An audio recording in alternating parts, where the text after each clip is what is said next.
राजस्थान माध्यमिक शिक्षा बोर्ड की 10वीं और 12वीं की परीक्षाएं होंगी या नहीं, इसको लेकर 21 लाख विद्यार्थी खासे परेशान हैं। शिक्षा विभाग और बोर्ड के अधिकारी भी अभी इसी मामले में कुछ भी कहने की स्थिति में नहीं हैं। वे कोरोना को लेकर उपजी स्थिति पर नजर रखे हुए हैं। बोर्ड पहले ही स्पष्ट कर चुका है कि लॉकडाउन खुलने के बाद ही परीक्षाओं पर निर्णय लिया जाएगा।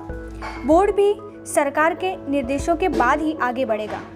हालांकि शिक्षा विभाग अंदर खाने परीक्षाओं को लेकर कई विकल्पों पर विचार चल रहा है। सूत्रों का कहना है कि इन विकल्पों पर कोरोना की भविष्य में रहने वाली स्थिति के आधार पर ही अंतिम निर्णय होगा।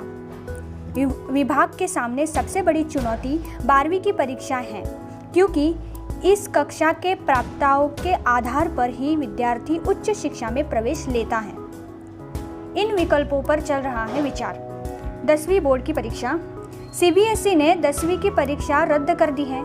ऐसे में विभाग के पास दोनों विकल्प खुले हैं। परीक्षा भी हो सकती है या नहीं भी हो सकती है।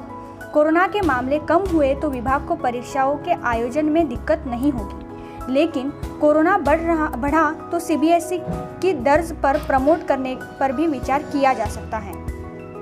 12वीं की परीक्षा। सीबीएसई ने 12वीं की परीक्षा को लेकर कोई निर्णय नहीं लिया है।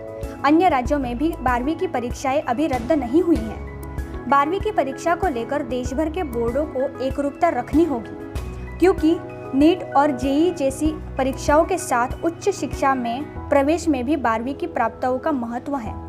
इसीलिए विभाग की प्राथमिकता होगी कि कोरोना की स्थिति के सामान्य होते ही 12वीं की परीक्षा करा ली जाए। लेकिन कोरोना के अगर कम नहीं हुआ तो जेईई और नीट परीक्षाओं को देखते हुए विज्ञान वर्ग के विषयों की परीक्षा करा ली जाए। इनमें परीक्षार्थियों की संख्या भी कम रहती है और सोशल डिस्टेंसिंग के हिसाब से परीक्षा में भी कोई परेशानी नहीं होगी।